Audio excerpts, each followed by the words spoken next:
They say the 1001 nights have ended, that Scheherazada's voice has gone quiet, and no new tales remain to be told.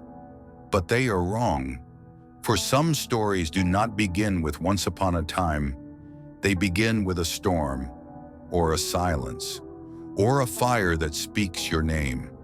In lands where time folds like cloth and names are power, there still walk those who carry ancient marks, forgotten debts, and keys to doors no man should open. These are not bedtime tales. They are warnings wrapped in wonder, echoes from a world that still breathes beneath the dust and the stars.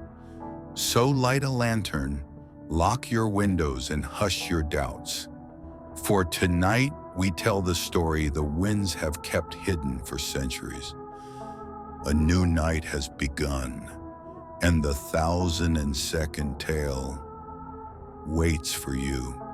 On the craggy shores of Jamaran, a coastal village carved into black cliffs and kissed by the roaring sea of whispers, lived a girl with salt in her hair and stars in her eyes. Her name was Sumaya bint Harun, an orphan raised by her grandmother, the village herbalist and dream reader. By day, Sumaya would climb jagged sea cliffs to gather herbs that grew only where the gulls refused to land. She moved like wind, nimble and curious, never once fearing the bite of the rocks or the hiss of the tide. By night, she curled beside her grandmother's hearth as the old woman told tales that tasted of cinnamon and truth, of gin bound in glass, of cities that vanished beneath sand, and of one story never finished, the story of the forgotten treasure. It lies where silence sleeps, her grandmother would whisper, eyes clouded with memory, guarded not by beasts, but by your own shadow. Children feared the tale. Sumaya dreamed of it. Then, on the eve of her 16th year, the storm came. It tore across the sea of whispers with fury unmatched, a wall of black water that devoured sails and split hulls. Lightning carved the sky for 3 days and nights. When the fourth morning dawned, the village was battered, but alive. Sumaya wandered the wreck-strewn shore, drawn not by grief, but by instinct. That's when she saw it. An old iron coffer, half buried in sand and seaweed, shaped like a sleeping bird with wings curled in stone. Inside, she found not coins nor relics, but a single slab of green obsidian etched with flowing, luminous script. The map, and at its center, words she should not have understood, yet did. The treasure is not what you carry, but what you refuse to take. She didn't sleep that night. Instead, she traced the map's symbols, runes of old tide routes and forgotten constellations, until they formed the shape of an isle known only in myth. Sih al-Bahr, the silenced isle. They said no bird flew over it, no boat returned. Sumaya left before dawn, taking her grandmother's dagger, a knotted rope, and a bronze compass that never failed, until it did. The moment she passed into the fog surrounding the isle, the needle spun like a dancer. The island loomed like a sleeping god. Jagged cliffs, black sand, and a forest of petrified trees. She ventured inland, map in hand.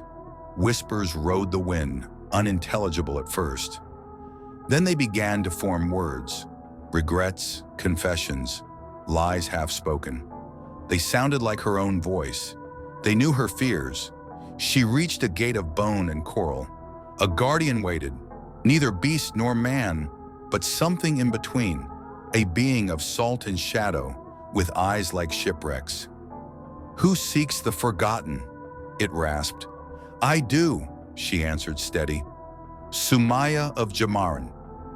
The guardian opened its hand, revealing a shard of mirror. "Then see yourself." She gazed into it and saw not her reflection, but her hunger, for answers, for glory, for proof that she mattered. She almost turned back, but the map pulsed. The stone was warm again. The guardian stepped aside. She descended into the temple below the aisle, a spiral of stone and coral descending into water glowing with an eerie sapphire hue. Fish swam through walls. Statues watched her with weeping eyes. In the chamber below, she found the treasure. Not gold, but temptation. A vault of desires, weapons of gods, scrolls that bent time, gems that promised immortality. And at the center, a small obsidian chest atop a pedestal. Inside it, a mirror. She looked. Her eyes shimmered with power not yet claimed. Then came the voice, ancient and everywhere. You may take what you wish, but know this, each thing taken will carve from you what you cannot regrow. One by one, the treasures around her whispered promises. Take me, wield me, become more than them. Sumaya trembled. She stepped back.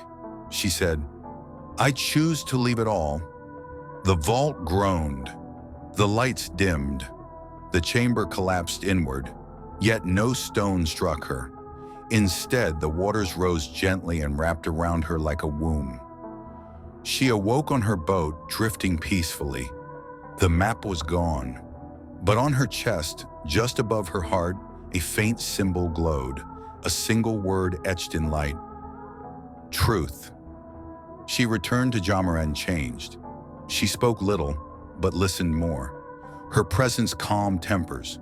Traitors grew honest in her company. Children stopped lying. No one could explain why. And on stormy nights, they say a light can be seen walking the cliffs, a girl with salt in her hair and truth in her shadow. They say, that's Sumaya, the one who left everything behind and kept her soul. And so, as the final ember fades and the night exhales its last breath, the story returns to slumber, folded once more between the pages of silence and stars. What you've heard tonight is but a fragment of the East's boundless heart, a single echo in the grand chamber of legends, a whisper carried by the winds of ages, finding you now as it found others before and will find others still. Perhaps it is not the end, but a pause. For stories, like rivers, never truly stop. They only wait, curling into dreams, slipping into shadows, ready to return when the moon is high and the world is quiet once more. So close your eyes gently, but keep your heart ajar, for the tale will come again, maybe in another form, maybe with another name, but always with the same spirit. Until next time, beneath stars and silence, the tale rests.